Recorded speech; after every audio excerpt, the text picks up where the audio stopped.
देश के अलग अलग हिस्सों का नौजवान बड़े हिम्मत के साथ बिहार का नौजवान भर्ती होता है, ये सपना देखता है, उसकी मां दूध पिलाती है अपने बच्चे को, सुबह दौड़ लगाता है, वो इस सपने के साथ भर्ती होता है कि अगर -50 डिग्री टेम्परेचर में सियाचिन में भारत माता की रक्षा करने की जरूरत पड़ी तो अपने प्राणों की आहुति देंगे। लेकिन आपने अग्निवीर जैसी योजना लाकर भारतीय सेना के साथ और भारत माता के साथ विश्वासघात करने का काम किया। सेना का जवान बना है हाथ में बंदूक लेने के लिए, सेना का जवान बना है भारत की रक्षा करने के लिए, लेकिन उस जवान से अधिकारियों के ट्रे उठवाए जाते हैं, सेवादारी करवाई जाती है। सेना में यह सेवादारी की प्रथा बंद होनी चाहिए। हमारा जवान देश की रक्षा के लिए है, भारत माता की रक्षा के लिए है, किसी अधिकारी का ट्रे उठाने के लिए नहीं है। श्रीमान संजय सिंह जी। धन्यवाद मान्यवर, आपने इस अति महत्वपूर्ण विषय पे मुझे बोलने का अवसर दिया।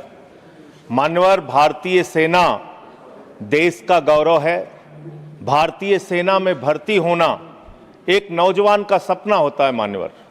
2019 से लेकर 22 तक थल सेना के लिए देश के नौजवानों ने शारीरिक परीक्षण दिया मान्यवर, चिकित्सीय परीक्षण दिया और वो परीक्षाएं पास की उन्होंने। 1,23,000 की संख्या उन नौजवानों की थी मान्यवर।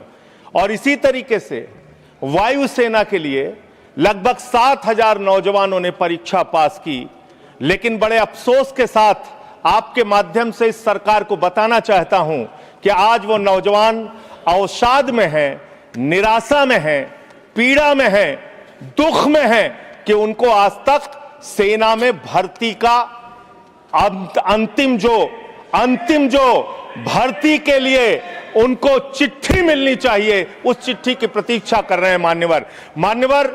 भारतीय सेना में हरियाणा का नौजवान, राजस्थान का नौजवान, उत्तर प्रदेश हो, पंजाब हो, देश के अलग अलग हिस्सों का नौजवान बड़े हिम्मत के साथ बिहार का नौजवान भर्ती होता है, ये सपना देखता है, उसकी मां दूध पिलाती है अपने बच्चे को, सुबह दौड़ लगाता है, वो इस सपने के साथ भर्ती होता है कि अगर -50 डिग्री टेम्परेचर में सियाचिन में भारत माता की रक्षा करने की जरूरत पड़ी तो अपने प्राणों की आहुति देंगे।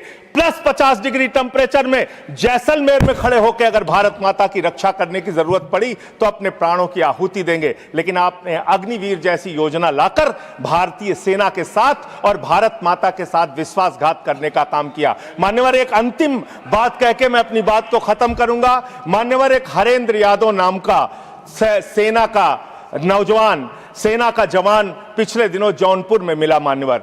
वो हरेंद्र यादव अपनी पीड़ा, अपनी दुख को मेरे सामने रख रहा था। उसने विपक्ष के तमाम नेताओं के सामने और सत्ता पक्ष के सामने भी गिड़गिड़ाया, रोया। उसकी एक ही विनती थी कि सेना का जवान बना है हाथ में बंदूक लेने के लिए, सेना का जवान बना है भारत की रक्षा करने के लिए, लेकिन उस जवान से अधिकारियों के ट्रे उठवाए जाते हैं, सेवादारी करवाई जाती है। सेना में यह सेवादारी की प्रथा बंद होनी चाहिए। हमारे जवानों का सम्मान बरकरार रहना चाहिए। हमारा जवान देश की रक्षा के लिए है, भारत माता की रक्षा के लिए है, किसी अधिकारी का ट्रे उठाने के लिए नहीं है, हाथ में बंदूक उठाने के लिए है, दुश्मनों से लड़ने के लिए है। यह मैं हरेंद्र यादव की पीड़ा भी आपके माध्यम से सरकार तक पहुंचाना चाहता हूं और निवेदन करना चाहता हूं मान्यवर कि जिस भर्ती पर आपने रोक लगाई है सारी परीक्षा पूर्ण करने के बावजूद, उनको ज्वाइनिंग का लेटर दीजिए। उन नौजवानों को कम से कम जिनकी सारी परीक्षाएं आपने पूरी कर ली है,